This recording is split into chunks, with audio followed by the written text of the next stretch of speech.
नमस्कार, मी तुषार Manohar पुयाड Phoenix academy Wardha या YouTube चॅनलवर तुमचे सर्वांचे स्वागत करीत आहे.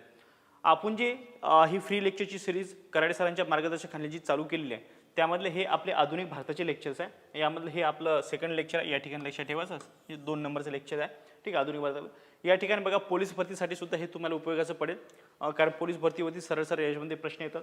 तसेच म्हणलं या ठिकाणी बघा या ठिकाणी काय बघत आहे आपण महत्त्वाचे कायदे बघत आहे. ठीक आहे, सेकंड लेक्चरमध्ये हे आधुनिक भारताचा इतिहास प्राचीन इतिहास आपण कव्हर केलेला आहे. या ठिकाणी बघा तुम्हाला IBPS आणि TCS पॅटर्ननुसार जो आपले हे समजा येणारी एक्झाम्स आहे त्याच्यानुसार आपण कव्हर करण्याचा प्रयत्न करत आहे.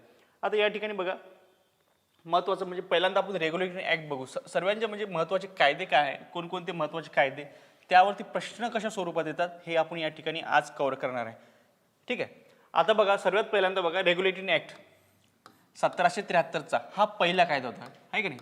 हा काय होता, पहिला कायदा होता.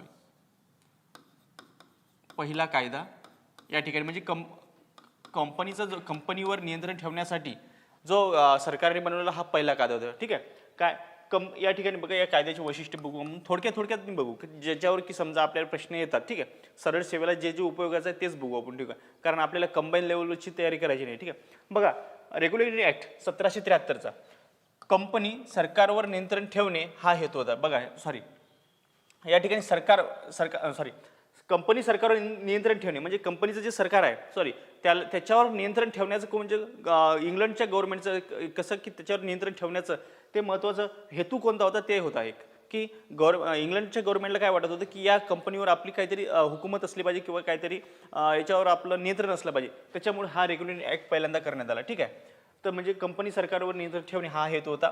बंगालचा गव्हर्नर हा गव्हर्नर जनरल बनला. ठीक आहे, बंगालचा मग दुसरा पॉईंट काय, बंगालचा जो गव्हर्नर होता. ठीक आहे, बंगाल प्रांताचा जो गव्हर्नर होता तो बंगालचा गव्हर्नर बनून त्याच्यानंतर बंगालचा गव्हर्नर नामाभिधान काय दिलं असून तर त्याच्यानंतर गव्हर्नर जनरल बनला. मग गव्हर्नर जनरल कोण, वॉरेन हेस्टिंग हा पहिला होता. या ठिकाणी लक्षात ठेवायचं वॉरेन हेस्टिंग हा बंगालचा का पहिला गव्हर्नर जनरल होता. या ठिकाणी लक्षात ठेवायचं म्हणजे काय, बंगालचा गव्हर्नर हा गव्हर्नर जनरल बनला. मग शेवटचा गव्हर्नर कोण होता बंगालचा, हा प्रश्न येऊ शकते ना. मग शेवटचा गव्हर्नर सुद्धा वॉरेन हेस्टिंगच होता. या ठिकाणी लक्षात ठेवायचं बंगालचा. ठीक आहे, नेक्स्ट बघू सुप्रीम कोर्टाची स्थापना करण्यात आली. या ठिकाणी असं सांगितलं की म्हणजेच काय बघा या रेग्युलेटरी ॲक्ट जो पहिला झाला. ठीक आहे, पहिला म्हणजे कंपनीवर नियंत्रण ठेवण्यासाठी जो पहिला केला इंग्लंडच्या गव्हर्नमेंटने. ठीक आहे, तर त्याच्यामध्ये काय पहिल्यांदाच म्हणजे काय तो हेतू त्याचा होता की नियंत्रण ठेवणे. दुसरा काय हेतू होता, बंगालचा गव्हर्नर हा गव्हर्नर जनरल झाला. तो कोण झाला, वॉरेन हेस्टिंग हा पहिला होता. नेक्स्ट म्हणजे या ठिकाणी बघा सुप्रीम कोर्टची स्थापना करण्यात आली. या ठिकाणी या कायद्यानं सुप्रीम कोर्टची स्थापना केली. तर सर एलिझा इम्पे हे म्हणजे 3+4 अशा पद्धतीचं होते ते. आणि सर एलिझा इम्पे हे याचे पहिले काय होते, याचे म्हणजे न्यायाधीश होते. या ठिकाणी लक्षात ठेवायचं. नेक्स्ट म्हणजे या ठिकाणी बघा आता पिट्स इंडिया ॲक्ट. ठीक आहे, पिट्स इंडिया ॲक्ट 1784. याच्या आधी एक 1771चा कायदा झाला, तो काही एवढा महत्त्वाचा नव्हता. ठीक आहे, म्हणजे त्यांनी फक्त सुधारल्या होत्या. आणि पिट्स इंडिया ॲक्ट म्हणजे पिट्स याला नाव का दिलं तर ते पिट्स नावाचा एक सदस्य होता, त्यांनी हे आपलं बिल पास केलं किंवा हा कायदा तिथं मांडला. त्याच्यामुळे त्याला पिट्स इंडिया ॲक्ट असे म्हणजे 1784 हे नाव देण्यात आलं. ठीक आहे, या ठिकाणी लक्षात ठेवायचं. आता यामधलं महत्त्वाची तरतुदी काय आपण ते बघू. ठीक आहे, या कायद्यानुसार बोर्ड ऑफ कंट्रोल व बोर्ड ऑफ डायरेक्टरची स्थापना करण्यात आली. या ठिकाणी लक्षात ठेवा. मग पिट्स इंडिया ॲक्टनुसार काय झालं, बोर्ड ऑफ कंट्रोल. ठीक आहे, आणि बोर्ड ऑफ डायरेक्टरची स्थापना करण्यात आली. या ठिकाणी लक्षात ठेवा. नेक्स्ट म्हणजे बोर्ड ऑफ कंट्रोल कार्य कंपनीच्या राजनैतिक कार्यावर नियंत्रण ठेवणे असे होते. या ठिकाणी बघा मग बोर्ड ऑफ या ठिकाणी महत्त्वाचं म्हणजे पिट्स इंडिया ॲक्टनुसार काय झालं बाबा सर्वात महत्त्वाची तरतूद काय झाली या ठिकाणी लक्षात ठेवा. तर या कायद्यानुसार बोर्ड ऑफ कंट्रोल व बोर्ड ऑफ डायरेक्टरचीच निर्माण करण्यात. कोणकोणते, बोर्ड ऑफ कंट्रोल. ठीक आहे, सरळ प्रश्न येतो. आणि बोर्ड ऑफ डायरेक्टरची स्थापना झाली. या ठिकाणी लक्षात ठेवा कोणत्या ॲक्टनुसार बोर्ड ऑफ कंट्रोल आणि बोर्ड ऑफ डायरेक्टरची स्थापना झाली तर पिट्स इंडिया 1784. हा आपल्याला महत्त्वाचा प्रश्न आहे. नेक्स्ट म्हणजेच काय या ठिकाणी लक्षात ठेवा बोर्ड ऑफ कंट्रोलचे कार्य कंपनीच्या राजनैतिक कार्यावर नियंत्रण ठेवणे असे होते. म्हणजेच काय बोर्ड ऑफ कंट्रोलचे कार्य काय होते या ठिकाणी बोर्ड ऑफ कंट्रोल. ठीक आहे, बोर्ड ऑफ कंट्रोलचे कार्य काय होतं, कंपनीचे जे राजनैतिक कार्य होते.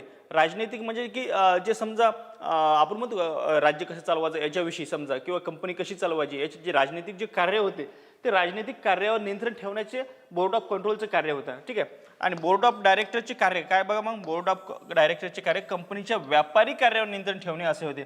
बघा यांनी काय केलं, राजनीतिक आणि व्यापारी कार्य हे वेगवेगळे डिफाईन केले. ठीक आहे, म्हणजे कंपनी चालवायची कशी किंवा ठीक आहे कंपनी चालवायची कशी, त्याच्यावर नियंत्रण कसं ठेवायचं, एक वेगळं म्हणजे त्याच्यासाठी एक प्रशासकीय कोसा असावा ते वेगळं.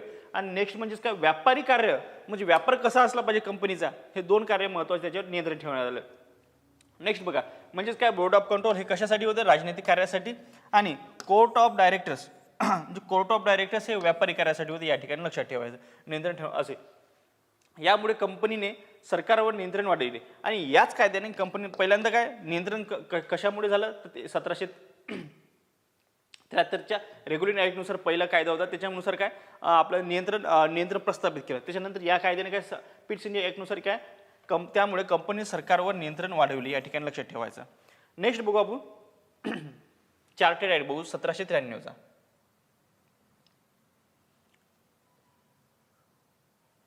ठीक आहे, आता चार्टर्ड ॲक्ट बघा 1793चा. बघा याच्यामध्ये काय सांगितलं, 1793चा चार्टर्ड ॲक्ट पहिला. ठीक आहे, आता इथून आपले चार्टर्ड ॲक्ट चालू झाले. ठीक आहे, असे समजा जर तुम्ही आता चार्टर्ड ॲक्ट याला म्हणजे 1793चा जो आलेला याला आपण चार्टर्ड ॲक्ट म्हणत असतो. ठीक आहे, म्हणजे प्रश्न जर आला असा तरी तो आपल्याला टॅकल करता आला पाहिजे. बघा आता यानुसार कंपनीला भारतातील व्यापारासाठी 20 वर्षांची सनद देण्यात आली, या ठिकाणी लक्षात ठेवा. हा पहिला कायदा होता. ठीक आहे, की याच्यानुसार काय झालं की कंपनीला सांगण्यात आले की आम्ही आता तुम्हाला 20 वर्षाची एक मुदत देत आहे. सनद म्हणजेच काय एक मुदत देत आहे की या कायद्यानुसार, कारण त्यावेळेस कंपनीचा जो व्यापार होता किंवा ते जे समजा काय त्यांचं जे व्यापारी किंवा राजनैतिक जो व्यापार होता तो खूप कोलमडला होता, त्याच्यामध्ये खूप मोठ्या प्रमाणात भ्रष्टाचार चालला होता. त्याच्यामुळेच मग काय सांगितलं यांनी हा ॲक्ट केला, चार्टर्ड ॲक्ट 1793चा ॲक्ट केला. आणि यानुसार काय सांगितलं कंपनीला भारतातील व्यापारासाठी 20 वर्षाची सनद दिली. म्हणजे तुम्ही 20 वर्षामध्ये आमच्या हातामध्ये आहे की तुम्ही 20 वर्षापर्यंत तुम्हाला सनद देतो, त्याच्यामध्ये तुम्ही जर सुधारले तर आणखी तुम्हाला वाढवून देऊ आपण. ठीक आहे, अशा पद्धतीने त्यांनी सनद देण्यात आली, या ठिकाणी लक्षात ठेवायचं.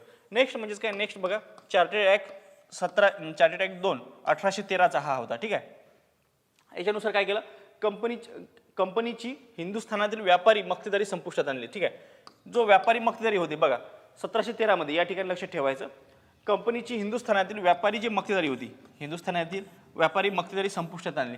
पण या ठिकाणी लक्षात ठेवायचं आता हे कायदे जर डिस्कस करतो म्हणलं खूप सारे महत्त्वाचे याच्यात सुद्धा प्रोव्हिजन आहे, पण आपल्याला परीक्षा ओरिएंटेड बघायचं, त्याच्यामुळे मग शॉर्टकटमध्ये घेतं. ठीक आहे, चार्टर्ड ॲक्ट 1813 मध्ये बघू आपण कंपनीची हिंदुस्थानातील व्यापाऱ्याची जी मक्तेदारी होती ती संपुष्टात आणली. ठीक आहे, पण या ठिकाणी बघा चहा आणि अफू एक अपवाद आहे, चहा आणि अफू. ठीक आहे,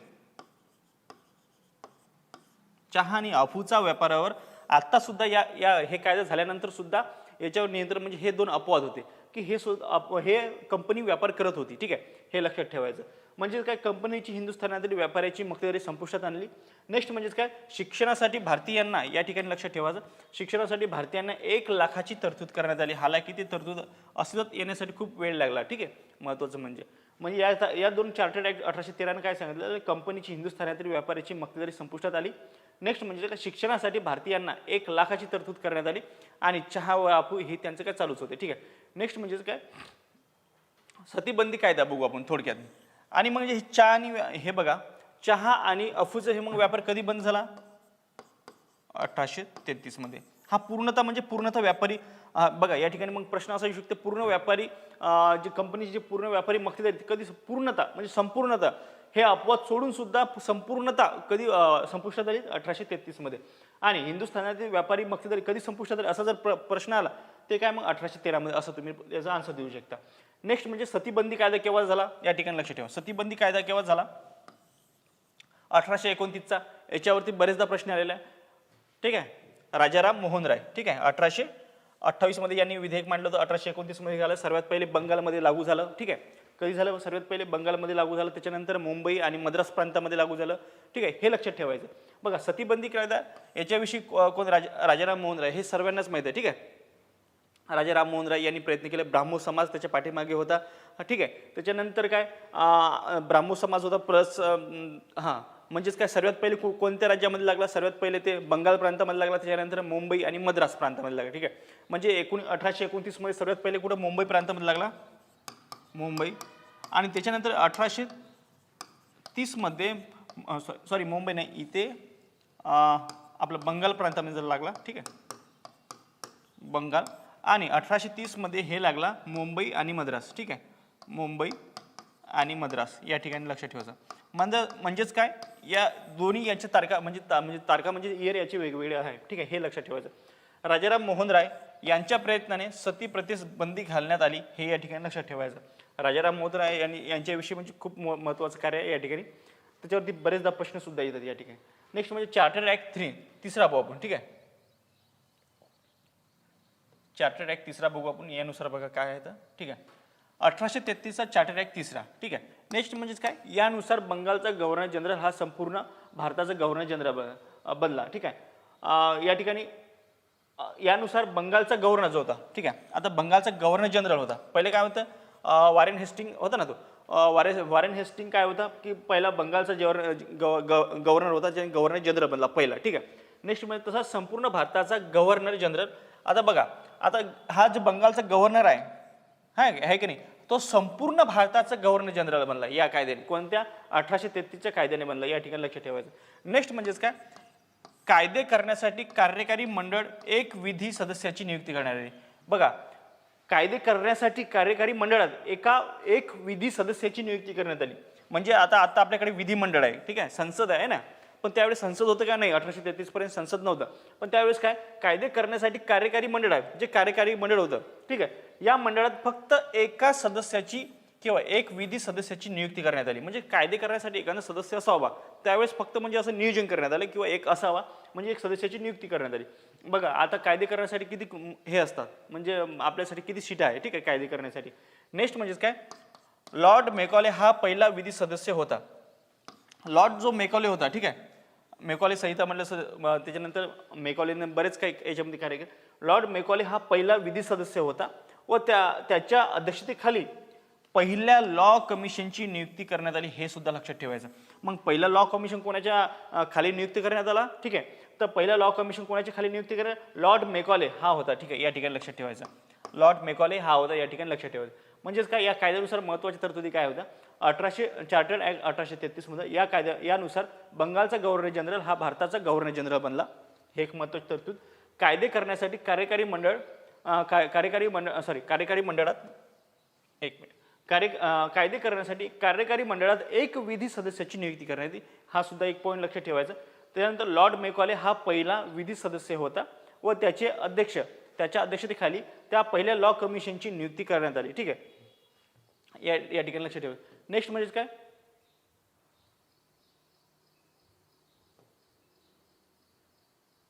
ठीक आहे. हा, आता या ठिकाणी बघा, चार्टर ऍक्ट 4 बघू, 1853, ठीक आहे.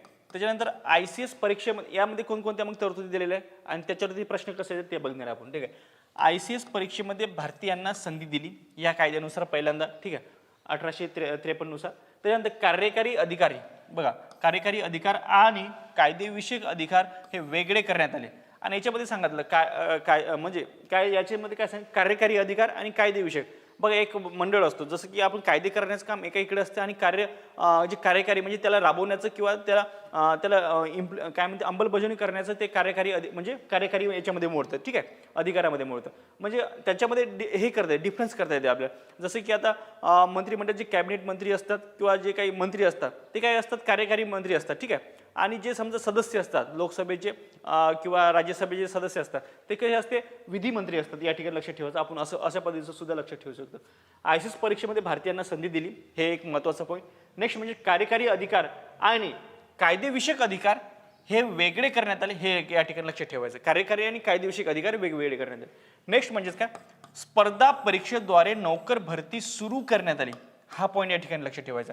मग कोणत्या कायद्याद्वारे स्पर्धा परीक्षेद्वारे नोकरी भरण्यास सुरू करण्यात आली, या ठिकाणी चार्टर्ड ऍक्ट 4 1853 हा लक्षात ठेवायचा. नेक्स्ट म्हणजे या ठिकाणी कंपनीला निश्चित मुदत दिली नव्हती. या ठिकाणी बघा, आतापर्यंत 20-20 वर्षाची सनद दिली होती. 1813 मध्ये सुद्धा 1813, 1833 यामध्ये काय 20-20 वर्षाची सनद, इथून 20 वर्षाची इथपर्यंत वाढवली, ठीक आहे. मग परत 20 वर्षाची वाढवून दिली. आणि पण याच्यानुसार काय सांगितलं, 1853 नुसार आता तुम्हाला आम्ही मुदत देणार नाही, आम्हाला ज्या वेळेस वाटलं त्यावेळेस आम्ही तुमचं काय कंपनी आपण हस्तगत करू शकतो, असं यांनी सांगितलं. कोण, इंग्लंडच्या गव्हर्नमेंटने, ठीक आहे. नेक्स्ट म्हणजे काय, आता याच्यानंतर कोणता ऍक्ट झाला, तर पोस्ट ऑफिस ऍक्ट झाला 1854, जे की आपल्याला कधी कधी विचारलं जातं परीक्षेमध्ये, ठीक आहे. आणि हे कशा पोस्टाच्या पोस्टाच्या कामासंबंधित होतं, या ठिकाणी लक्षात ठेवायचं. पोस्ट कायदा कधीचा आहे, मग पोस्ट ऍक्ट कधीचा आहे, 1854चा या ठिकाणी. सरळ सरळ आहे, यावरती डायरेक्ट प्रश्न बनतात म्हणून डायरेक्ट या ठिकाणी घेणार आहे. ठीक आहे, आपलं कव्हर करायचं आहे पोस्टच्या कामासंबंधित. नेक्स्ट बघा, विधवा पुनर्विवाह कायदा कधीचा आहे, 1856चा. ठीक आहे, विधवा पुनर्विवाह कायदा कधी 1856चा, हा एक महत्त्वाचा कायदा या ठिकाणी लक्षात ठेवायचा. नेक्स्ट म्हणजे पंडित ईश्वरचंद्र विद्यासागर यांच्या प्रयत्नाने विधवा पुनर्विवाह संबंधी कायदा करण्यात आला, या ठिकाणी लक्षात ठेवायचा. हा एक महत्त्वाचा फॅक्टर आहे या ठिकाणी. पंडित ईश्वरचंद्र विद्यासागर यांच्या प्रयत्नाने विधवा पुनर्विवाह संबंधी कायदा या ठिकाणी करण्यात आला, हे एक महत्त्वाचं फॅक्टर. म्हणजे या ठिकाणी प्रश्न बनू शकतो, विधवा पुनर्विवाह कायदा करण्यासाठी 1856 मध्ये सर्वात महत्त्वाचे प्रयत्न कोणी केलेत, पंडित ईश्वरचंद्र विद्यासागर यांनी महत्त्वाचे प्रयत्न केले आणि त्यांच्या प्रयत्नामुळेच विधवा पुनर्विवाहाचा कायदा करण्यात आला. ठीक आहे, नेक्स्ट बघू आपण या ठिकाणी राणीचा जाहीरनामा. बघा 1870 मध्ये जो उठाव झाला त्याच्यानंतर जो नोव्हेंबर महिन्यात 1858 मध्ये जे संहिता काढली किंवा जे म्हणजे वाचून दाखवलेला जो जाहीरनामा आहे त्याला काय म्हणतो आपण, राणीचा जाहीरनामा म्हणतो. ठीक आहे, याच्यामध्ये मग राणीच्या जाहीरनाम्यानुसार काय काय सांगण्यात आले या ठिकाणी बघू आपण थोडक्यात. बघा, त्यानुसार कंपनीची सत्ता जी आहे, जी आतापर्यंत आपल्याला कंपनी आपल्यावर सत्ता गाजवते त्याची अस्तित्व काय संपुष्टात आलं, हे या ठिकाणी लक्षात ठेवायचं. नेक्स्ट म्हणजे कशा राणीच्या जाहीरनाम्यानुसार. नेक्स्ट म्हणजेच काय, गव्हर्नर जनरल हा व्हाईसरॉय बनला. बघा, गव्हर्नर जनरल आता व्हाईसरॉय बनला. लॉर्ड कॅनिंग हा पहिला होता. ठीक आहे,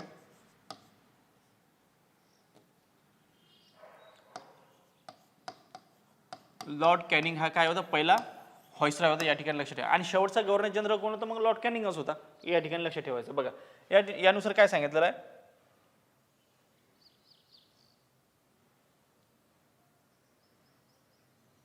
बघा राणीच्या त्यानुसार कंपनीची सत्ता आहे संपुष्टात आली.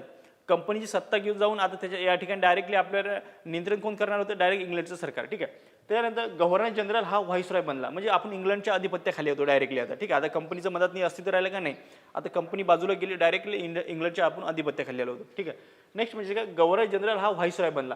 मग गव्हर्नर जनरल होता त्यालाच एक व्हाईसरॉय नाव दिलं. ठीक आहे, मग त्यावेळेस गव्हर्नर जनरलचा एक मोठं पद देऊन टाकलं, कारण त्यानं खूप चांगलं कार्य केलं असं त्यांना वाटत होतं कॅनिंगने. तर त्याच्यामुळे लॉर्ड कॅनिंग हा शेवटचा गव्हर्नर जनरल आणि पहिला व्हाईसरॉय होता, या ठिकाणी लक्षात ठेवायचं. ठीक आहे, नेक्स्ट म्हणजेच काय, भारत मंत्री हे नवीन पद निर्माण करण्यात आलं. आणि भारताविषयी समजा जे काही क्युरीज आहे किंवा काही अडचणी आहेत ते सोडवण्यासाठी एक भारत मंत्री नावाचं एक पद निर्माण केलं.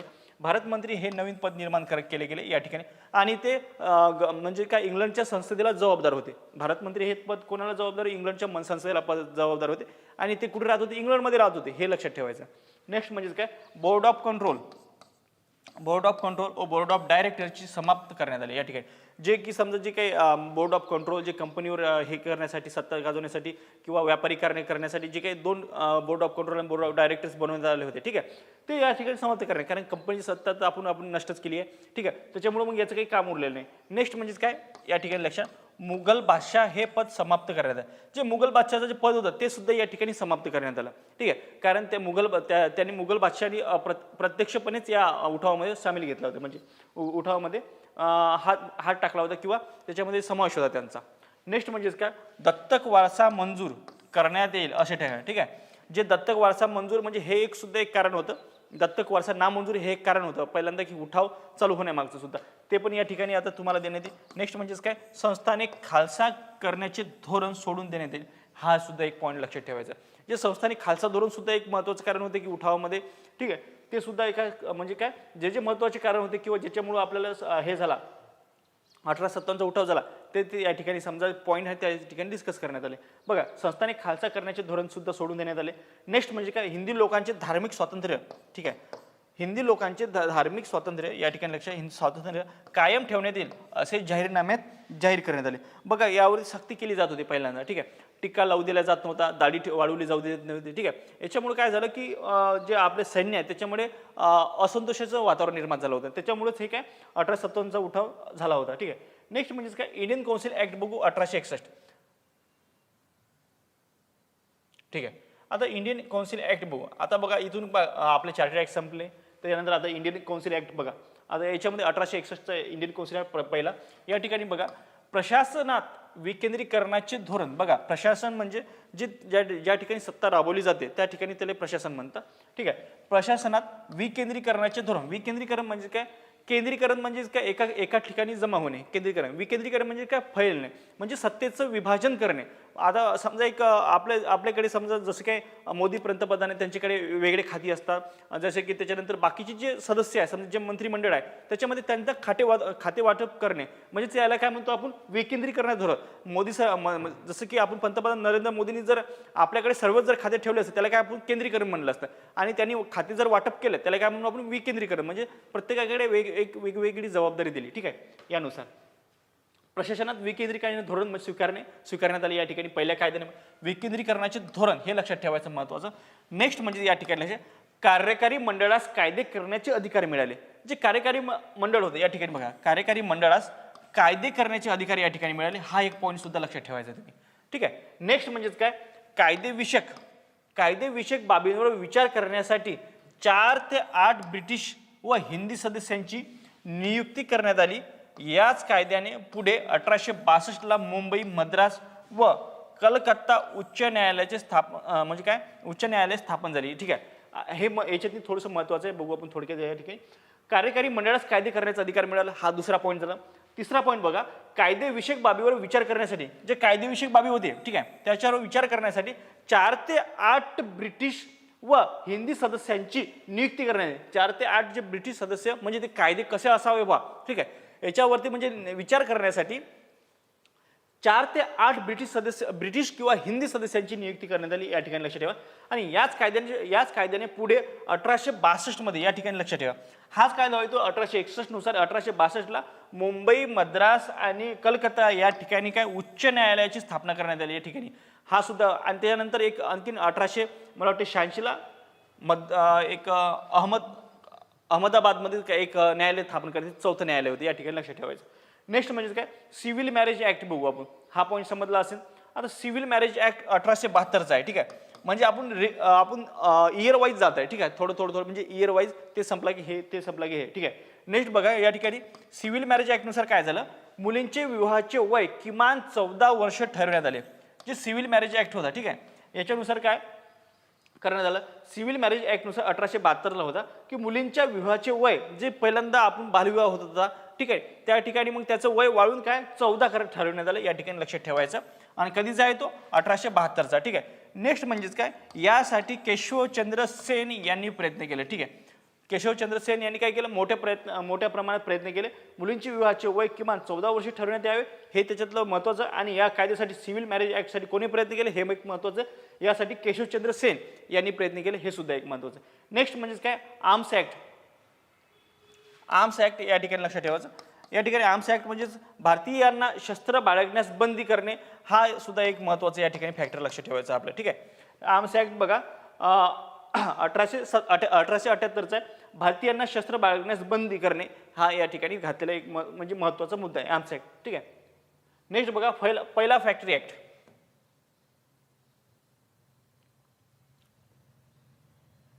पहिला फॅक्टरी ऍक्ट कोणाच्या काळात झाला या ठिकाणी लक्षात, लॉर्ड रिपनच्या. ठीक आहे.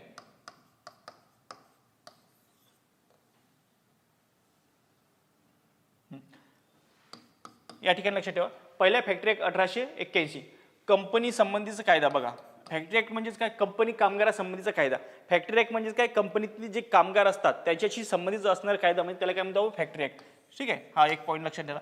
नेक्स्ट बघा आता स्थानिक स्वराज्य संस्थांचा पहिला कायदा. बघा या ठिकाणी स्थानिक स्वराज्य संस्थांचा पहिला कायदा 1882 या ठिकाणी सांगितलेला आहे.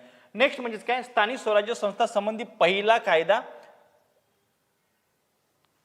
सॉरी हे डबल झालं. ठीक आहे. हे जाऊ दे. स्थानिक स्वराज्य संस्था संबंधीचा पहिला कायदा या ठिकाणी झाला 1882चा. नेक्स्ट म्हणजेच काय, आता या ठिकाणी इल्बर्ट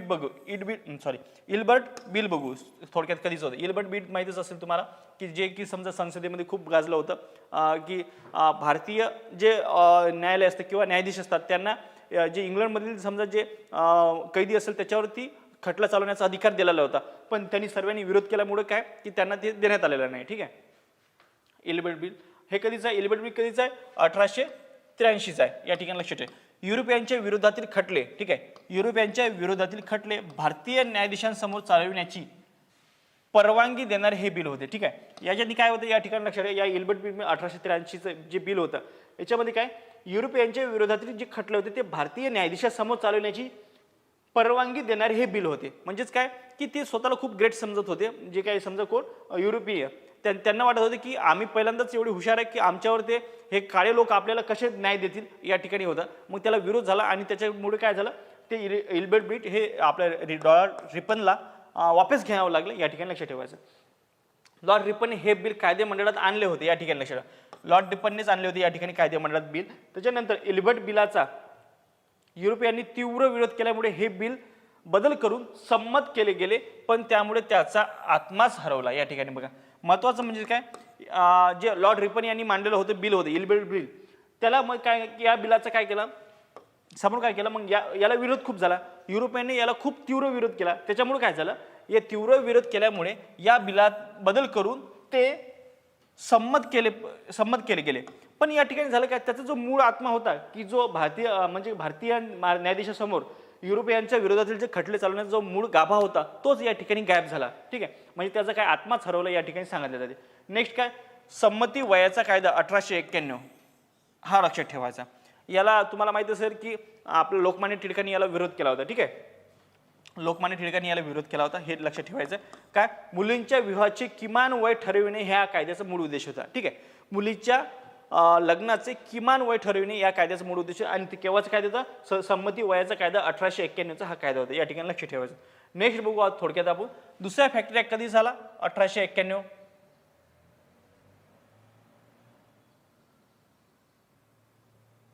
ठीक आहे, या ठिकाणी लक्ष ठेवा. आता दुसरा फॅक्टरी ऍक्ट कधी झाला मग, 1891चा. कायद्याने कारखाने व कामगारांसंबंधीचा कायदा या ठिकाणी याच्यामध्ये ह्या दुसऱ्या फॅक्टरी ऍक्ट. डायरेक्टली प्रश्न येते याच्यात, तुम्हाला विचारलं जात नाही. दुसऱ्या फॅक्टरी कधी झाला, 1891चा, हा डायरेक्ट लक्षात ठेवायचा. आणि कशाचे, कारखाने व कामगारांसंबंधीचा कायदा होता, या ठिकाणी लक्षात ठेवायचं. नेक्स्ट म्हणजेच काय, India council act. India council act कधीचा होता, 1892चा होता. याच्यामध्ये काय सांगितलं होतं, भारतीयांना सुधारणा देणे. या ठिकाणी इंडियन काउन्सिल ऍक्ट 1892 मध्ये काय सांगितलं होतं, मग भारतीयांना सुधारणा देणे. काउन्सिलच्या सदस्यामध्ये 12 ते 16 सदस्यांची वाढ करण्यात आली.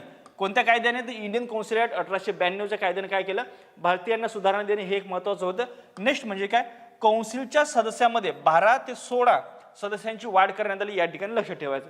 नेक्स्ट म्हणजेच काय, नेक्स्ट कायदा बघू आपण, सहकार कायदा. या ठिकाणी 1904चा पहिला सहकारी कायदा या ठिकाणी लक्षात ठेवायचं. म्हणजे सहकार कायदा, पहिला सहकारी कायदा कधीचा आहे या ठिकाणी लक्षात ठेवायचं. हा पहिला कायदा आहे या ठिकाणी लक्षात, सहकारचा. ठीक आहे, हा एक पहिला कायदा होता. सहकारी या ठिकाणी लिहा, सहकारी संस्थांची स्थापना करणे हा याचा मूळ उद्देश होता. ठीक आहे, सहकारी जे संस्था असतात त्याची स्थापना करण्यासाठी जो पहिला कायदा तो कधीचा आहे, 1904चा. हे लक्षात ठेवायचं. नेक्स्ट म्हणजे काय, प्राचीन स्मारक कायदा 1904. ठीक आहे, आता बघा, प्राचीन वस्तू व स्मारकांचे संरक्षण करणे हा या कायद्याचा मूळ मुख्य उद्देश होता. या ठिकाणी लक्षात ठेवायचं. बघा, प्राचीन स्मारक कायदा कधीचा आहे मग, 1904चा. प्राचीन वस्तू व स्मारकांचे संरक्षण करणे हा या कायद्याचा मूळ उद्देश होता. नेक्स्ट म्हणजेच काय, विद्यापीठ कायदा 1904. विद्यापीठ कायदा आणि विद्यापीठ, मग हे कशाशी संबंधित आहे, विद्यापीठ कायदा, विद्यापीठावर नियंत्रण ठेवणे. ठीक आहे, मूळ याचा उद्देश काय होता, विद्यापीठावर नियंत्रण ठेवणे याचा मुख्य उद्देश होता. या ठिकाणी लक्षात ठेवायचं. त्याच्यानंतर मोर्ले मिंटो कायदा. या ठिकाणी लक्षात ठेवा, मोर्ले मिंटो कायद्याविषयी थोडक्यात बघू आपण. बघा, मोर्ले मिंटो कायदा कधीचा, 1909चा. आणि या ठिकाणी बघा, भारत मंत्री जे महत्वाचे कायदे ते थोडंसं जास्त डिस्कस करू आपण. जे छोटे छोटे कायदे ज्याच्यावर की वन लाईनर प्रश्न येतात ते डायरेक्ट हे करू. भारत मंत्री लॉर्ड मोर्लेच्या आदेशाने, या ठिकाणी लक्षात, भारत मंत्री लॉर्ड मोर्लेच्या आदेशाने लॉर्ड मिंटोने, व्हाईसरॉय होता ते, लॉर्ड मिंटो त्यावेळेस काय व्हाईसरॉय होते. ठीक आहे, आणि अरुंडेल यांच्या अध्यक्षतेखाली आपल्या काउन्सिलच्या 4 सदस्यांची एक समिती नेमली. या ठिकाणी लक्षात ठेवायचं, 4 समिती नेमली होती. भारत मंत्री कोण, लॉर्ड मोर्ले होता. ठीक आहे, लॉर्ड मोर्ले म्हणजे लॉर्ड मोर्ले या ठिकाणी पहिलं अक्षर कोणी घेतलं, भारत मंत्री कोण होतं, लॉर्ड मोर्ले. म्हणजेच काय, इथं मोर्ले आलं. आणि व्हाईसरॉय कोण होतं त्यावेळेस, तर मिंटो होता. म्हणजे मोर्ले मिंटो कायदा म्हणजेच 1909चा कायदा. या ठिकाणी लक्षात ठेवायचं. नेक्स्ट काय, हे झालं, हे महत्वाचं नाही एवढं आपल्यासाठी. ठीक आहे, फक्त हे लक्षात ठेवायचं.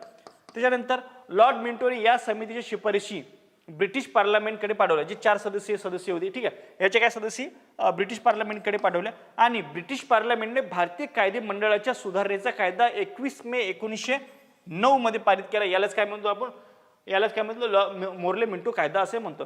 या कायद्यास मोर्ले मिंटो कायदा असे म्हटले जाते. या ठिकाणी लक्षात ठेवायचं. या कायद्यास काय म्हणले जाते मग, मोर्ले मिंटो कायदा असे म्हणले जाते. नेक्स्ट म्हणजेच काय, कायद्यातील प्रमुख तरतुदी. बघा, कायद्यातील प्रमुख तरतुदी आपण पुढील प्रमाण बघू. ठीक आहे.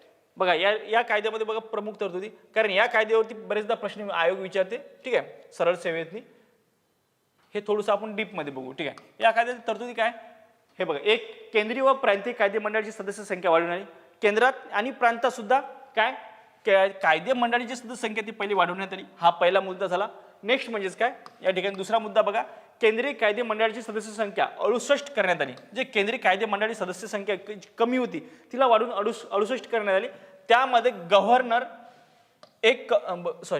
गव्हर्नर एक कौन्सिल सदस्य 7+28 सरकारी 32 व बिनसरकारी 68 असे पूर्ण टोटल किती होते 68 सदस्य होते. या ठिकाणी लक्षात ठेवायचे. नेक्स्ट म्हणजेच काय या ठिकाणी बघा त्यामध्ये काय गव्हर्नर एक होता, एक कौन्सिल सदस्य होता प्लस त्याच्यानंतर कौन्सिल सदस्य, त्याच्यानंतर काय सांगितलं या ठिकाणी 7+28 हे काय होते सहकारी सदस्य होते, त्याच्यानंतर 32 बिनसरकारी सदस्य होते, असे मिळून 68 सदस्य होते. या ठिकाणी लक्षात ठेवायचं. नेक्स्ट म्हणजे काय प्रांतीय कायदे मंडळात बिनसरकारी सदस्यांचे बहुमत ठेवण्यात आले. ठीक आहे, जे प्रांतीय मंडळ होतं बघा, प्रांतीय कायदे मंडळ जे प्रांतामध्ये जे कायदे मंडळ होतं, ठीक आहे, जे प्रांत होते जे 11 प्रांत होते त्याच्यामध्ये काय कायदे मंडळात जे बिनसरकारी सदस्यांचे बहुमत ठेवले. जे बिनसरकारी म्हणजे काय जे निवडून येणार होते, सरकार जे नियुक्ती करत त्याला सरकारी सदस्य म्हणले जात होते, आणि बिनसरकारी कोणते की जे डायरेक्टली निवडून येत होते. ठीक आहे, किंवा त्याला नियुक्ती केल्या जाते त्याला बिनसरकारी म्हणले जाते. म्हणजेच काय प्रांतिक कायदे मंडळात बिनसरकारी सदस्यांचे बहुमत ठेवण्यात आले होते. पण या ठिकाणी बघा केंद्रीय कायदे मंडळात सरकारी सदस्यांचेच बहुमत होते. या ठिकाणी लक्षात ठेवायचं. नेक्स्ट म्हणजे काय या ठिकाणी बघा चौथा पॉईंट, बंगाल, मद्रास, मुंबई येथील कायदे मंडळाची सदस्य संख्या 20 वरून 50 करण्यात आली. बघा कोणाकोणाची, बंगाल, मद्रास, मुंबई येथील कायदे मंडळाची सदस्य संख्या 20 वरून 50 करणे म्हणजे कायदे मंडळाची संख्या सुद्धा वाढवली. पंजाब, ब्रह्मदेश, आसामच्या कायदे मंडळाचे सदस्य या ठिकाणी बघा पंजाब, ब्रह्मदेश व आसामच्या कायदे मंडळातील सदस्य संख्या 30 करण्यात आली. या ठिकाणी लक्षात ठेवायचं. नेक्स्ट म्हणजेच बघा याच्यामधलं 6वा पॉईंट की या कायद्यान्वये मुस्लिमांना स्वतंत्र मतदारसंघ देण्यात आले. त्यांना त्यांच्या लोकसंख्येच्या प्रमाणाबाहेर प्रतिनिधित्व देण्यात आले. या ठिकाणी प्रमाणाबाहेर म्हणजे त्याला लोकसंख्येच्या प्रमाण असण्यापेक्षा जास्त काय प्रतिनिधित्व देण्यात आले. हे सुद्धा या ठिकाणी पॉईंट लक्षात ठेवायचं. मग या कायद्याने काय केलं, मुस्लिमांना स्वतंत्र मतदारसंघ देण्यात आला. हे एक पॉईंट लक्षात ठेवायचं. त्यांना त्यांच्या लोकसंख्येबाहेर हे आपला इथून हा मुद्दा लक्षात ठेवला नाही तरी चालते. या ठिकाणी लक्षात ठेवायचं. ओके, नेक्स्ट म्हणजेच काय 7 बघू, त्यांना प्रांतीय सरकारच्या कार्यकारी मंडळाची वाढ करण्यात आली. या ठिकाणी लक्षात 7 म्हणजेच काय प्रांतीय सरकारच्या कार्यकारी मंडळाची वाढ करण्यात आली. या ठिकाणी लक्षात ठेवायचं. म्हणजे हा एक महत्त्वाचा पॉईंट होऊ शकतो. या ठिकाणी लक्षात ठेवा. मग 8वा पॉईंट, प्रत्यक्ष निवडणुकीचे तत्व स्वीकारण्यात आले. आणि या ठिकाणी काय अप्रत्यक्ष निवडणुकीचे तत्व या ठिकाणी स्वीकारण्यात आले. हे एक पॉईंट सुद्धा लक्षात ठेवायचं. नेक्स्ट बघू आपण यामधलं काय आणखीन तरतुदी आहे. आता रोलेट ऍक्ट बघा, ज्याच्याविषयी संपूर्ण भारतातली काय अराजकता हे झाली होती. ठीक आहे, तर याचा संपूर्ण भारतातून विरोध झाला होता. गांधीजीने याच्याविषयी उपोषण सुद्धा मांडलं. ठीक आहे, त्याच्यानंतर याला काय म्हणतो आपण रोलेट ऍक्ट म्हणतो. ठीक आहे, याच रोलेट ऍक्टसाठी जालियनवाला बाग हत्याकांड सुद्धा झालं. ठीक आहे, नेक्स्ट म्हणजे काय भारतीयांना विना चौकशी तुरुंगात टाकण्याची तरतूद करण्यात आली. या ठिकाणी लक्षात ठेवायचं. मग या कायद्याने काय रोलेट ऍक्टनुसार काय झालं की भारतीयांना विना चौकशी करता तुरुंगात डांबण्याची किंवा टाकण्याची तरतूद या कायद्याने केली. कोणता यालाच काय म्हणतो आपण काळा कायदा सुद्धा म्हणतो. रोलेट ऍक्टला काय म्हणतो यालाच काय म्हणतो आपण काळा कायदा सुद्धा म्हणतो. ठीक आहे, काळा कायदा या ठिकाणी लक्षात ठेवायचं. काळा कायदा सुद्धा म्हणतो. मॉन्टेग्यू चेम्स्फोर्ड कायदा 1919 या ठिकाणी लक्षात. आता मॉन्टेग्यू चेम्स्फोर्ड, मग मॉन्टेग्यू काय असं भारत मंत्री आहे आणि चेम्स्फोर्ड काय त्यावेळेचा व्हाईसरॉय आहे. हे लक्षात ठेवायचं. पहिला काय असतो या ठिकाणी भारत मंत्री असतो, दुसरा काय असतो व्हाईसरॉय असतो. ठीक आहे, या ठिकाणी लक्षात ठेवायचं. म्हणजे काय मॉन्टेग्यू चेम्स्फोर्ड कायदा 1909चा या ठिकाणी लक्षात ठेवायचं. 12 जुलै 1917 रोजी भारत मंत्रीपदी लॉर्ड मॉन्टेग्यूची नियुक्ती करण्यात आली. बघा 12 जुलै 1917 रोजी भारत मंत्रीपदी लॉर्ड मॉन्टेग्यूची नियुक्ती करण्यात आली. या ठिकाणी लक्षात ठेवायचं. नेक्स्ट त्याने इतिहास प्रसिद्ध ऑगस्ट घोषणा बघा 20 ऑगस्ट 1917 रोजी त्याने ऑगस्ट घोषणा केली होती. महत्त्वाचं म्हणजे काय ऑगस्ट घोषणा याच्यावरती प्रश्न येऊन गेलेला. हालाकी हा कंबाईनला सुद्धा आला, सरळ सेवेला सुद्धा आला. त्याने कोणती मग ऑगस्ट घोषणा कधी झाली 20 ऑगस्ट 1917 रोजी झाली. कोणी केली लॉर्ड मॉन्टेग्यूने केली. हे सुद्धा लक्षात ठेवायचं. बघा त्यांनी इतिहास प्रसिद्ध ऑगस्ट घोषणा 20 ऑगस्ट 1917 रोजी केली. त्यानुसार भारताला लवकरातच लवकर जबाबदार राज्य पद्धती दिली जाईल असं त्याने जाहीर केलं होतं. त्याने काय सांगितलं होतं, लवकरात लवकर भारताला एक नवीन राज्य पद्धती देण्यात येईल त्याला किंवा त्याचा समावेश राज्य पद्धतीमध्ये करण्यात येईल असं त्या ठिकाणी ऑगस्ट ऑफरमध्ये किंवा ऑगस्ट घोषणेमध्ये सांगितलं होतं. या ठिकाणी लक्षात ठेवायचं. यालाच काय म्हणतो आपण, ऑगस्ट घोषणा म्हणतो. ठीक आहे. जे ऑगस्ट ऑफर आहे ते 1940 या ठिकाणी लक्षात ठेवा. 1940 ते खूप म्हणजे नंतरचा विषय, ते बघू आपण नंतर आल्यावर. नंतर हे काय ऑगस्ट घोषणा आहे 20 ऑगस्ट 1917. मग तुम्ही कन्फ्युजन नाही झाले पाहिजे म्हणून या ठिकाणी मी ते सांगितलं. ऑगस्ट ऑफर वेगळी आहे, लॉर्ड लिथलिंगोने ते सांगितली होती, आणि ऑगस्ट घोषणा ही भारतमध्ये लॉर्ड मॉन्टेग्यूने सांगितली. या ठिकाणी लक्षात ठेवा. ठीक आहे. ऑगस्ट घोषणा आणि ऑगस्ट ऑफर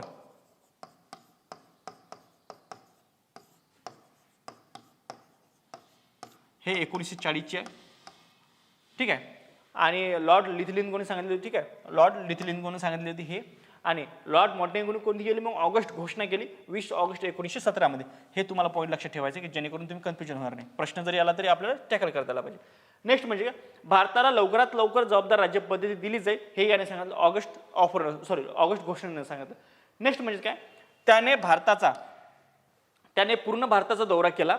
संस्था, संघटना, पक्ष या विविध नेत्यांच्या भेटी घेतल्या. या ठिकाणी लक्षात, भारताच्या घटनात्मक सुधारणेचा अहवाल व्हाईसरॉयला लॉर्ड चेम्सफोर्ड यांच्यासोबत तयार केला करून ब्रिटिश संसदेत सादर केला. त्याने काय केलं मग, त्या भारत मंत्र्यांनी एक सर्वसंघ पूर्ण भारताचा दौरा केला आणि त्याचा एक सर्वे तयार करून त्याने काय केलं, ब्रिटिश संसदेमध्ये सादर केला. त्याच्यानंतर काय झालं, ब्रिटिश संसदेने 23 डिसेंबर 1919 रोजी हा कायदा संसदेत पारित करणार, आणि त्या कायद्यातील प्रमुख तरतुदी पुढील प्रमाणे समजा ते तर बघूच आपण. मग या संसदेने काय केलं, मग ब्रिटिश संसदेने काय केलं की याच्यावर समजा जो त्यांनी विचार मांडला किंवा तो अहवाल दिला, त्या अहवालावर एक कायदा तयार केला आणि 23 डिसेंबर 1919 रोजी हा कायदा संमत करण्यात आला. तो जो अहवाल आहे त्याचं रूपांतर काय झालं, कायद्यामध्ये झालं. या ठिकाणी लक्षात ठेवायचं. या कायद्यासंबंधी काय तरतुदी ते आपण पुढील प्रमाणे बघू. बघा याच्यातील तरतुदी बघा कोणकोणत्या आहे. बघा, एक, या कायद्याने भारत मंत्र्याचा पगार भारत सरकारच्या तिजोरीतून न देता इंग्लंडच्या तिजोरीतून देण्यात यावे असे ठरले. बघा, याने काय सांगितलं, मग आपण भारतीयांनी मागणी केली होती ना पहिल्यांदा 1919 मध्ये हे. ठीक आहे, की का तुम्ही समजा जे भारत मंत्री पद आहे ते इंग्लंडमध्ये राहतं, त्याच्यानंतर मग त्याचा पगार भारतातून का बरं देण्यात यावं. मग या कायद्याने ते चूक दुरुस्त करण्यात आली. पण याने बघा परत उलट्या हातानेच खाल्लं. या कायद्याने भारत मंत्र्याचा पगार भारत सरकारच्या तिजोरीतून न देता इंग्लंडच्या तिजोरीतून देण्याचे ठरवले, असा पहिला पॉईंट. दुसरा पॉईंट काय की इंडिया कौन्सिलच्या सदस्याची संख्या 8 ते 12 करण्यात आली. बघा, जी इंडियन कौन्सिलच्या सदस्याची संख्या होती ती 8 ते 12 करण्यात आली. हे एक पॉईंट लक्षात ठेवायचं.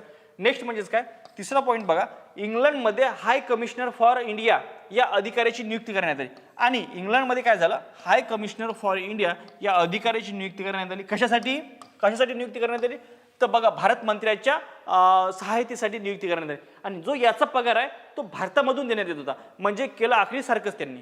हे लक्षात ठेवायचं. बघा काय, भारत मंत्र्याचा पगार भारतातून न देता इंग्लंडमधून देण्यात येईल हा ठरवलं. पण एक हाय कमिशनर नावाचं एक फॉर इंडिया एक अधिकारी नियुक्त करण्यात आले. याचं पेमेंट काय भारतातूनच देण्यात येईल. ठीक आहे, म्हणजे त्यांनी सारखेला सारखंच केलं. या ठिकाणी लक्षात ठेवायचं.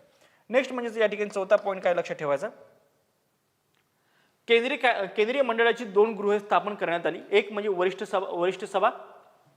कनिष्ठ सभा आणि वरिष्ठ सभा हे 2 काय केंद्रीय मंडळाची 2 गृह स्थापन करण्यात आली. या ठिकाणी कनिष्ठ सभागृह आणि वरिष्ठ सभागृह हे 2 गृह. ठीक आहे, जसं की आपण लोकसभा आणि राज्यसभा म्हणतो त्या ठिकाणी तशा पद्धतीचं.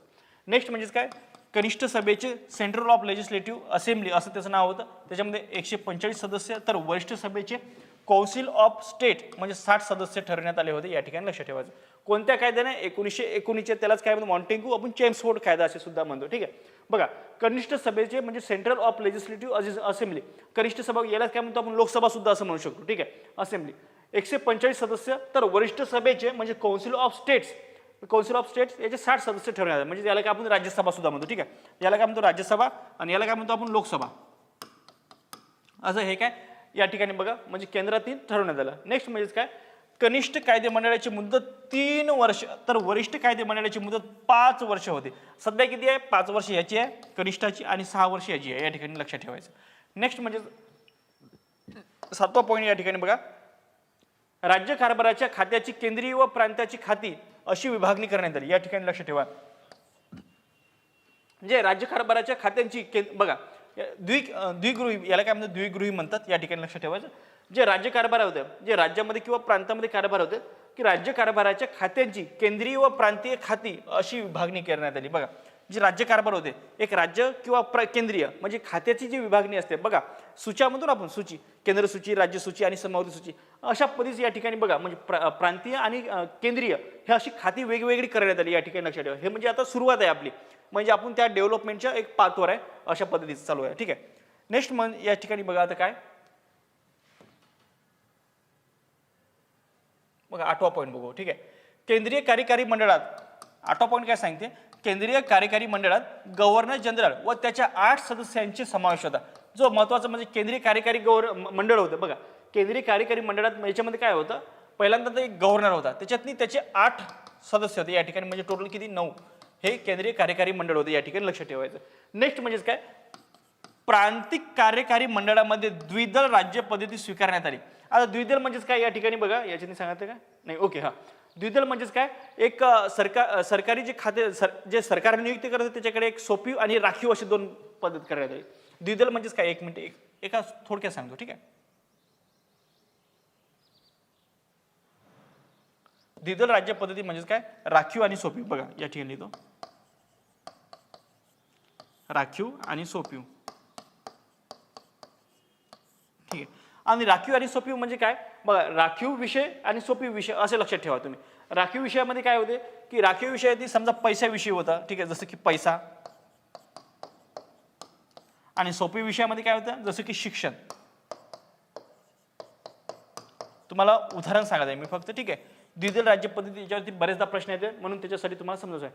राखीव विषयामध्ये काय होतं, पैसा. मग पैशाविषयी कोण होतं, राखीव म्हणजे काय, जे राखीव खाते होते ते इंग्लंडचे राजघराणे, म्हणजे काय जे काही समजा जे त्याच्यामधले काय जे डायरेक्टली समजा बिनसरकारी सरकारी जे सदस्य होते त्याला काय राखीव हे खाते दिले जात होते. ठीक आहे. याला सरकारी म्हणून. म्हणजेच काय, सरकार हे किंवा गव्हर्नर याला डायरेक्ट नियुक्त करत होते, मग त्याच्यावर वॉच कोणाचं राहत होतं, डायरेक्ट गव्हर्नरचं राहत होतं. म्हणजेच काय, पैशावरती जे महत्वाचे खाते होते ते कशामध्ये होते, राखीवमध्ये होते. जसे की पैसा हे उदाहरणार्थ एक पैसा किंवा जे काही समजा अर्थाविषयी जे आहे ते कशामध्ये हे राखीवमध्ये येत होतं. आणि याच्यामध्ये सरकारी सदस्य होते, याच्यामध्ये काय, याच्यावरती वॉच ठेवण्याचं किंवा सरकारी खाते हे कोणाकडे होते, सरकारी सदस्याकडे हे खातं होतं पैशाचं. आणि तसंच सोपी विषयामध्ये जर बघितलं, याच्यामध्ये मग शिक्षण आलं. शिक्षणामध्ये जे शिक्षणाविषयी जे कायदे करण्याचं किंवा काय करण्याचं जे अधिकार होते त्याला काय म्हणलं, हे जे अशासकीय किंवा असरकारी सदस्य होते. याच्यातनी काय, असरकारी सदस्य होते म्हणजे काय, याला सरकार नियुक्ती केले, हे निवडून आलेले सदस्य होते. निवडून आलेले जे सदस्य होते याला शिक्षण हे काय सोपीव खाते दिले होते. मग याच्यामध्ये 2 यालाच म्हणजे राखीव आणि सोपीव जे हे कार्य आहे, म्हणजेच काय, जे कमी महत्वाचे कार्य आहे ते जे निवडून आले त्यांच्याकडे देण्यात आले, आणि जे राखीव म्हणजे जास्त महत्वाचे जे हे आहे खाती आहे ते काय जे सरकार नियुक्त करत होते त्यांच्याकडे देण्यात आले. हा एक पॉईंट लक्षात ठेवायचा. नेक्स्ट बघू आपण या ठिकाणी. बघा गव्हर्नर, 10वा पॉईंट काय, गव्हर्नर प्रांतीय सरकारचे कार्यकारी प्रमुख होता. बघा हे तर बरोबरच आहे, गव्हर्नर हा गव्हर्नर प्रांतीय सरकारचा कार्यकारी प्रमुख होता. म्हणजे जसं की काय व्हाईसरॉय होता, या ठिकाणी गव्हर्नर आहे. ठीक आहे. नेक्स्ट म्हणजेच काय, या ठिकाणी 11वा पॉईंट बघा, त्यांचे कार्यकारी मंडळ द्विस्तरीय होते. 1 सरकार नियुक्त मंत्री, 2 म्हणजेच लोकप्रतिनिधींचे मंत्री. हे या ठिकाणी लक्षात ठेवायचं, सरकार नियुक्त मंत्री आणि लोकप्रतिनिधीचे मंत्री. ठीक आहे. नेक्स्ट म्हणजे प्रांतीय खात्याची, बघा या ठिकाणी बघा, प्रांतीय खात्याची राखीव आणि सोपीव खाती करण्यात आली होती. या ठिकाणी बघा, प्रांतीय म्हणजे जे प्रांतामध्ये जे होते तुम्हाला सांगितलं, राखीव आणि सोपीव हे 2 खाती करण्यात, त्याला काय म्हणजे द्विदल म्हणले जाते. ठीक आहे. नेक्स्ट म्हणजेच काय, द्विदल आणि द्विगृही हे 2 आहे. द्विगृही म्हणजेच काय, लोकसभा आणि राज्यसभा किंवा विधानसभा आणि विधान परिषद असं लक्षात ठेवायचं. पण द्विदल म्हणजेच काय, राखीव आणि सोपी हे लक्षात ठेवायचं. बघा या राखीवमध्ये काय, राखीव खाती कोणकोणती होती, महसूल विषयक जे पैसा सांगितलं तुम्हाला, आणि हे खाती कोणाकडे होती, तर जे सरकार नियुक्त सदस्य होते त्यांच्याकडे होती.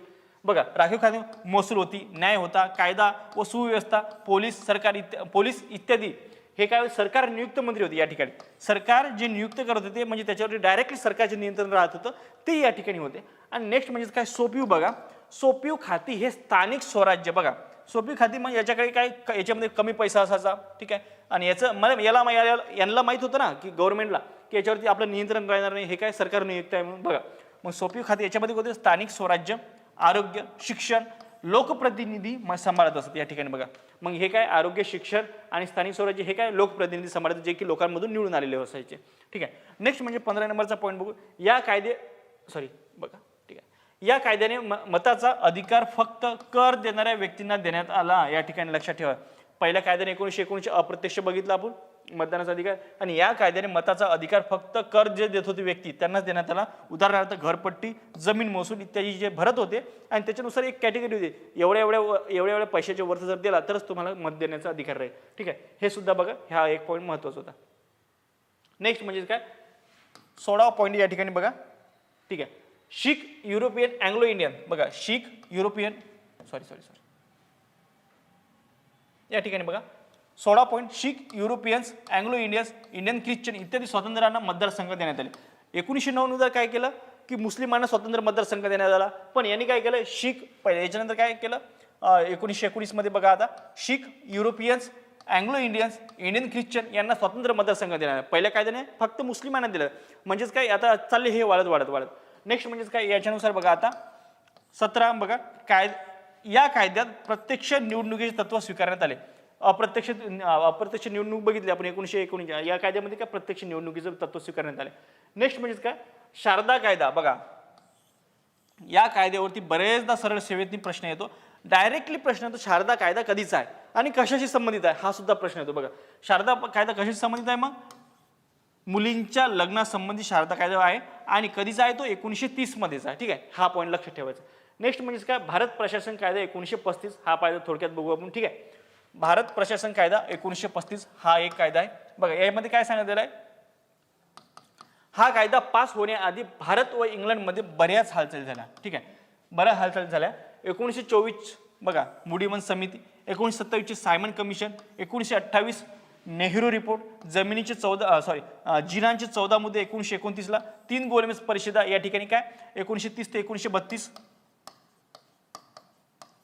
हा पॉईंट लक्षात ठेवायचा तुम्ही. बघा यावरती तुम्हाला बरेच क्वेश्चन कव्हर होतात. बघा काय सांगितलं 1935च्या कायद्यामध्ये, बघा हा कायदा पास होण्याआधी भारत व इंग्लंडमध्ये बऱ्याच हालचाली झाल्या. कोणकोणत्या झाल्या, 1924 ची मूडीमन समिती आली होती, 1927 सायमन कमिशन आलं होतं ज्याला की भारतातनी विरोध झाला. त्याच्यामध्ये कारण की 7 सदस्यीय समिती होती, किती सदस्य 7 सदस्य होती, याला विरोध का जर झाला तर याच्यामध्ये एकही भारतीय सदस्य नसल्यामुळे. त्याच्यानंतर काय 1928चा नेहरू रिपोर्ट की त्यांनी सांगितलं मग तुम्ही तरी एखादा सदस्य म्हणजे तुम्ही तरी एखादी राज्यघटना लिहून दाखवा म्हणून, तर आपण नेहरू रिपोर्ट मांडला होता 1928 ला. जिनांना आपला नेहरू रिपोर्ट मान्य नव्हता, मग त्यांनी स्वतःचे 14 मुद्दे मांडले होते. ठीक आहे, जिनांचे 14 मुद्दे 1929 ला मांडले. त्याच्यानंतर 3 गोलमेज परिषद झाल्या 1930 ते 32च्या दरम्यान या ठिकाणी इंग्लंडमध्ये झाल्या. ठीक आहे, हे झालं. नेक्स्ट म्हणजे काय आणि मार्च 1933 श्वेतपत्रिकेमध्येच काय केलं होतं त्यांनी की पूर्ण जे सार होता त्याच्यामध्ये श्वेतपत्रिकेमध्ये उतरवला होता. हा त्याचा एक भाग होता किंवा होती. श्वेतपत्रिका पायाभूत मजबूत हिंदुस्थानला घटनात्मक सुधारणा देणारे विधेयक ब्रिटिश संसदेत 19 डिसेंबर 1934 रोजी सादर करण्यात आले. या ठिकाणी बघा म्हणजे त्या श्वेतपत्रिकेवर किंवा याचा सार घेऊन एक श्वेतपत्रिका तयार करायची आणि या श्वेतपत्रिकेचं घटनात्मक दुरुस्ती हिंदुस्थानात म्हणजे काय आपल्या भारतासाठी एक घटनात्मक दुरुस्ती आणण्यासाठी काय 19 डिसेंबर 1934 रोजी एक विधेयक सादर करण्यात आले. या ठिकाणी लक्षात ठेवायचं. आणि ब्रिटिश राजप्रमुखाची मान्यता मिळवून 2 ऑगस्ट 1935 रोजी या विधेयकाचे कायद्यात रूपांतर झाले. मग त्याला काय म्हणते हिंदुस्थान सरकारचा कायदा 1935 या ठिकाणी लक्षात ठेवा असं म्हणलं जाते. ठीक आहे, याच कायद्यानुसार आपल्या काय बँक सुद्धा RBIची सुद्धा निर्मिती करण्यात आली. हे कायदा आपल्यासाठी खूप महत्त्वाचा होता. बघा या कायद्यातील प्रमुख तरतुदी बघू मग आपण कोणकोणत्या आहे. ठीक आहे, या कायद्यातील प्रमुख तरतुदी बघा. या कायद्याने केंद्रात हिंदी संघराज्य स्थापन करण्याची बघा या कायद्याची प्रमुख तरतुदी. या कायद्याने केंद्रात हिंदी संघराज्य स्थापन करण्यात येणार होते. या ठिकाणी लक्षात ठेवा या कायद्याने केंद्रात जे संघराज्य म्हणतात ना हिंदी संघराज्य स्थापन करण्यात येणार होते. त्याच्यात संघराज्य म्हणजे सर्वांना एकत्र घेऊन त्या संघराज्यात सर्व ब्रिटिश प्रांत बघा संघराज्यात काय होते सर्व ब्रिटिश प्रांत सर्व संस्थाने व कमिशनराचे प्रदेश यांचा समावेश होणार होता. ठीक आहे, पण हे अस्तित्वात आलं का नाही, हे अस्तित्वात आलंच नाही कारण त्या संस्थानिकांनी त्याला विरोध केला होता. नेक्स्ट म्हणजे काय संघराज्यात सामील होण्यासाठी संस्थानिकांनी सक्ती नव्हती. या ठिकाणी बघा या ठिकाणी सक्ती होती का त्याच्यावर संस्थानिकावर नाही, संस्थानिकावर सक्ती नव्हती. या ठिकाणी लक्षात ठेवायचं. नेक्स्ट म्हणजे या ठिकाणी बघा दुसरा पॉईंट, या कायद्याने केंद्रात द्विदल राज्य पद्धती अस्तित्वात आणली. बघा या कायद्याने काय केलं केंद्रात द्विदल राज्य पद्धती अस्तित्वात आणली. केंद्रीय खात्याची राखीव आणि सोपीव खाती अशी रचना करण्यात आली. गव्हर्नरच्या मदतीसाठी मंत्रिमंडळ स्थापन करण्यात आले. बघा हा एक पॉईंट या ठिकाणी लक्षात ठेवायचं. 1919च्या कायद्यात जसे की मॉन्टेग्यू चेम्सफोर्ड जो कायदा आहे त्या कायद्याने काय केलं की आपल्या प्रांतामध्ये द्विदल शासन पद्धती अस्तित्वात आली. द्विदल शासन पद्धती म्हणजे काय, राखीव आणि सोपीव खात्याची, ठीक आहे. पण या ठिकाणी या कायद्याने काय केलं की जो 1935चा कायदा या ठिकाणी प्रांतामधील द्विदल शासन पद्धती रद्द केली, प्रांतामधील रद्द केली, पण ती केंद्रामध्ये आणली. ही या ठिकाणी लक्षात ठेवा. ते कुठे आणली, केंद्रामध्ये आणली. या ठिकाणी लक्षात ठेवा. 1935च्या कायद्याने काय केलं, केंद्रामध्ये सुरू करण्यात आली. हे एक लक्षात ठेवायचं, ठीक आहे. आणि या ठिकाणी दुसरा मुद्दाच काय की गव्हर्नरच्या मदतीसाठी मंत्रिमंडळाची स्थापना करण्यात आली. हे सुद्धा एक लक्षात ठेवायचं. नेक्स्ट, केंद्रीय कायदेमंडळ द्विगृही करण्यात आले. एक काउन्सिल ऑफ स्टेट्स, जे केंद्रीय कायदेमंडळ ते द्विगृही करण्यात आले. जसे की काउन्सिल ऑफ स्टेट्स म्हणजे काय 260 सदस्य होते. या ठिकाणी 260 सदस्य होते. काउन्सिल ऑफ स्टेट म्हणजे 260 सदस्य होते. आणि फेडरल असेंब्ली 375 सदस्यांचे होते. या ठिकाणी लक्षात ठेवा. काउन्सिल ऑफ स्टेटमध्ये संस्थानिकांचे 104 प्रतिनिधी होते, तर फेडरल असेंब्लीमध्ये संस्थानिकांचे 125 प्रतिनिधी होते. यावरती सुद्धा प्रश्न सर्व सेवेला येऊन गेला. हा खूप डीप मधला प्रश्न होता म्हणून या ठिकाणी घेतला, ठीक आहे. नेक्स्ट म्हणजे काय, या कायद्यान्वये राज्य सरकारच्या खात्याची वाटणी करण्यात आली. केंद्रीय खाती, प्रांतिक खाती आणि सामायिक खाती या ठिकाणी लक्षात ठेवा. बघा या ठिकाणी बघा हा कायदा होता. बघा तुम्हाला म्हटलं ना हे खाते आता आपली सुरुवात झाली. 1919च्या कायद्याने काय केलं, केंद्रीय आणि प्रांतिक खाती दोनच खाती वेगवेगळी करण्यात आली होती. पण या कायद्याने काय केलं, आता या ठिकाणी बघा या ठिकाणी बघा केंद्रीय खाती, त्याच्यानंतर प्रांतीय खाती आणि एक सामायिक खाती म्हणजे समावर्ती सूची. बघा हे सूच्याच आहे आपल्या, ठीक आहे. केंद्रीय सूची, प्रांतीय सूची आणि समावर्ती सूची या 3 सूच्या किंवा 3 खाती वेगवेगळी करण्यात आली. या ठिकाणी लक्षात ठेवायचं. नेक्स्ट म्हणजे काय, या ठिकाणी बघा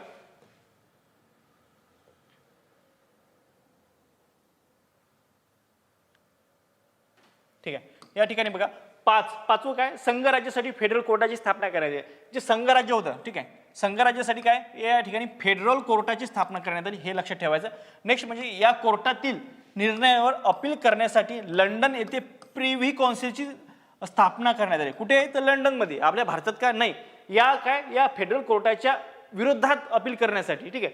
नेक्स्ट म्हणजे काय, 6वं बघा, या कायद्याने प्रांताची दोन गटात वर्गवारी करण्यात आली. कोणकोणते, एक गव्हर्नरांचे प्रांत व चीफ कमिशनरांचे प्रांत. गव्हर्नरांच्या प्रांतामध्ये मुंबई, मद्रास, मध्य प्रांत, संयुक्त प्रांत, आसाम, वायव्य सरहद प्रांत, बंगाल, बलुचिस्तान, पंजाब प्रांत, ओरिसा आणि सिंध प्रांत, एकूण 11 प्रांत होते. या ठिकाणी लक्षात ठेवायचं.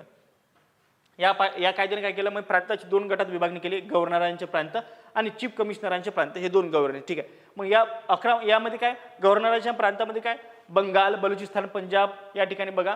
त्याच्यानंतर इथून आहे आपले मुंबई, मद्रास, मध्य प्रांत, त्याच्यानंतर संयुक्त प्रांत, आसाम, वायव्य सरहद प्रांत, बंगाल, बलुचिस्तान, पंजाब प्रांत, ओरिसा आणि सिंध. एकूण किती प्रांत होते, मग या ठिकाणी 11 होते. त्याच्यानंतर प्रांतांना स्वायत्तता देण्यात आली. जे प्रांत होते त्यांना काय स्वायत्तता देण्यात आली. या ठिकाणी बघा यांनी काय केलं, या कायद्याने काय 1935च्या कायद्याने काय केलं की जे प्रांतावरील जे अधिकारी होते ते आपण काढून घेण्यात आले, त्यांनी कमी केले, म्हणजे त्यांना स्वायत्तता देण्यात आली, म्हणजेच काय त्याला स्वातंत्र्य देण्यात आलं. या ठिकाणी लक्ष ठेवायचं. प्रांतांना स्वायत्तता देण्यात आली. 1919च्या कायद्यान्वये प्रांतात लागू करण्यात आलेली द्विदल राज्य पद्धती समाप्त करण्यात आली. या ठिकाणी सांगितलंच ना तुम्हाला, जे 19च्या कायद्याने जे प्रांतामध्ये लागू करण्यात आले द्विदल राज्य पद्धती या ठिकाणी समाप्त करण्यात आली. पण लावली कोण्यामध्ये, तर केंद्रामध्ये लावली, ठीक आहे. प्रांतामध्ये समाप्त केली, केंद्रामध्ये लावली. या ठिकाणी लक्षात ठेवायचं. या ठिकाणी बघा, गव्हर्नरने मंत्र्यांच्या सल्ल्याने काम पाहावे असे ठरवण्यात आले. मंत्र्यांची नियुक्ती गव्हर्नर करेल, तर मंत्री निर्वाचित कायदे मंडळात जबाबदार होते. या ठिकाणी लक्षात ठेवायचं. म्हणजे मंत्र्याची नियुक्ती कोण करेल, गव्हर्नर करेल. हे या ठिकाणी लक्षात ठेवलं. आणि तर मंत्री निर्वाचित कायदे मंडळाला जबाबदार, निर्वाचित जे कायदे मंडळ होते त्याला जबाबदार असेल मंत्री, ठीक आहे. या ठिकाणी लक्षात ठेवण्यात आलं. नेक्स्ट म्हणजे 8वा पॉईंट या ठिकाणी लक्षात ठेवा की या कायद्याने भारत मंत्र्याचे इंडियन कौन्सिल रद्द करण्यात आले. या कायद्याने काय केलं, या कायद्याने भारत मंत्र्याचे इंडियन कौन्सिल रद्द करण्यात आले. जे भारत मंत्र्याचं जे इंडियन कौन्सिल होतं की जे इंग्लंडमध्ये राहून ते कार्य करत होतं, की त्याचं काय इंडियन कौन्सिल रद्द करण्यात आले. त्या जागी भारत मंत्र्याला सल्ला देण्यासाठी सल्ला मंडळ नियुक्त करण्यात आले. म्हणजे त्याच्यामध्ये जे इंडियन कौन्सिल नावाचे 15 सदस्याचे जे मंडळ होतं ते या ठिकाणी बरखास्त करण्यात आलं. आणि आता भारत मंत्र्याला सल्ला देण्यासाठी सल्लागार मंडळ नियुक्त करण्यात आले. या ठिकाणी लक्षात ठेवायचं. नेक्स्ट म्हणजेच काय, 1935च्या कायद्याने आणखी काय काय केलं. या ठिकाणी बघा दुसरा पॉईंट, 9वा पॉईंट, ब्रह्मदेश भारतापासून वेगळा करण्यात आला. मग झालं काय, ब्रह्मदेश हा भारतापासून वेगळा करण्यात आला. नेक्स्ट म्हणजेच काय या ठिकाणी काय झालं 10 या कायद्यानुसार मुस्लिम शीख बघा मुस्लिम शीख ख्रिश्चन असे धर्मावर आधारित मतदारसंघ तयार केले गेले स्त्रिया कामगार यांनाही स्वतंत्र मतदारसंघ देण्यात आले या ठिकाणी लक्षात ठेवायचं आपल्याला बघा कोण कोणाला आपला ब्रह्मदेश भारतापासून वेगळा झाला हा पण या ठिकाणी महत्त्वाचंच आहे या कायद्यानुसार मुस्लिम शीख ख्रिश्चन असे धर्मावर आधारित मतदारसंघ तयार केले गेले स्त्रिया कामगार वर्ग यांनाही स्वतंत्र मतदारसंघ देण्यात आले पंडित जवाहरलाल नेहरू यांनी या कायद्याला गुलामगिरीची सनद आणि मजबूत ब्रेक असलेली परंतु इंजिन नसलेली कार असे या ठिकाणी केलेलं आहे ठीक आहे या ठिकाणी काय केलेलं आहे पंडित जवाहरलाल नेहरू यांनी याच्यावर टीका केली काय केली टीका गुलामगिरीची सनद असं यांनी त्या ठिकाणी म्हणलं आणि दुसरी आणखी काय केलं मजबूत ब्रेक असलेली परंतु इंजिनच नसलेली काय कार असे या ठिकाणी लक्षात ठेवायचं नेक्स्ट बघू आपण भारतीय स्वातंत्र्याचा कायदा आपण आता स्वातंत्र्याकडे बोललो या ठिकाणी लक्षात ठेवायचं ठीक आहे भारतीय स्वातंत्र्याचा कायदा 1947 या ठिकाणी बघा काय सांगत आहे इंग्लंडच्या राजाचे भारतावरील अधिकार संपुष्टात आले या ठिकाणी काय या कायद्याने काय झालं इंग्लंडचा जो राजा होता भारतावरील जे अधिकार होते संपुष्टात आले या ठिकाणी म्हणजे भारत स्वतंत्र झाला नेक्स्ट म्हणजे या कायद्याने काय केलं ब्रिटिश पार्लमेंटचे भारतावरील सर्व अधिकार संपुष्टात आणले जे काय ब्रिटिश पार्लमेंट भारतावरील जे सर्व अधिकार होते संपुष्टात आणले नेक्स्ट काय झालं गव्हर्नर जनरल आणि प्रांताचे गव्हर्नर यांना कायद्याविषयी काम बघण्याचे अधिकार देण्यात आले बघा या ठिकाणी काय सांगितलं जे गव्हर्नर जनरल आणि प्रांताचे गव्हर्नर होते यांना कायद्याविषयी काम बघण्याचे अधिकार देण्यात आले 1947च्या कायद्यानुसार 14 ऑगस्ट 1947 पासून प्रांतिक विधिमंडळ आणि केंद्रीय असेंब्ली या ठिकाणी बघा प्रांतिक विधिमंडळ आणि केंद्रीय असेंब्ली हे दोन्ही सभागृह बंद करून संविधान सभाच कायदेमंडळाचे काम पाहिजे या ठिकाणी सांगण्यात आलं ठीक आहे नेक्स्ट म्हणजेच काय 4 जुलै बघा ही तारीख लक्षात ठेवायची 4 जुलै 1947 रोजी लॉर्ड माउंटबॅटन म्हणजे 3 जून 1947 लॉर्ड माउंटबॅटन योजना कधीची होती 3 जूनची ठीक आहे 3 जूनची बघा 4 जुलै 1947 रोजी लॉर्ड माउंटबॅटन योजनेनुसार भारतीय स्वातंत्र्याचा कायदा पास करण्यात आला बघा 4 जुलैला टाकला आणि 18 जुलैला तो पास झाला या ठिकाणी बघा किती जुलैला 18 जुलैला या ठिकाणी लक्षात ठेवा 18 जुलै 1947 पास झाला या ठिकाणी लक्षात ठेवा नेक्स्ट मग या ठिकाणी बघू यानंतर कायद्याला 18 जुलै या ठिकाणी मान्यता नवीन देण्यात आली ठीक आहे मग या ठिकाणी काय झालं ठीक आहे यानंतर 4 जुलैला कायदा टाकला यानंतर या कायद्याला मान्यता 18 जुलै 1947 रोजी देण्यात आली नवीन घटना अस्तित्वात येईपर्यंत 1935च्या भारतीय प्रशासनाच्या कायद्यानुसारच कारभार चालेल अशी सुद्धा तरतूद केली आहे पण हे तर कायदा तर पास झाला मग आपलं सरकार चालवायचं कसं किंवा जे आताची जी समजा हे आहे स्ट्रक्चर आहे ते चालवायचं कसं मग ठीक आहे तर मग काय 1900 हे आपलं समजा भारतीय प्रशासन कायदा किंवा भारतीय राज्यघटना अस्तित्वात येईपर्यंत जे कायदा आहे कोणता 1935चा कायदा त्याच्यानुसार हे प्रशासन चालेल असं या ठिकाणी सांगण्यात आलं नेक्स्ट बघू आपण थोडक्यात कायदे बघू जे राहिलेले आपले या ठिकाणी बघा हिंदू विवाह कायदा 1955 आहे हिंदूंच्या विवाहासंबंधी कायदा आहे नेक्स्ट म्हणजे काय हिंदू वारसा कायदा 1956 आहे जे की हिंदूंच्या वारसा हक्कासंबंधी आहे आणि या ठिकाणी बघा वन्यजीव संरक्षण कायदा 1972चा आहे की जे वन्यजीवांच्या संरक्षणाविषयी आणि पर्यावरण संरक्षण कायदा 1986 आहे की जे पर्यावरणाच्या संरक्षणासाठी या ठिकाणी लक्षात ठेवायचं या ठिकाणी जे म्हणजेच काय महत्त्वाचे जे कायदे आहे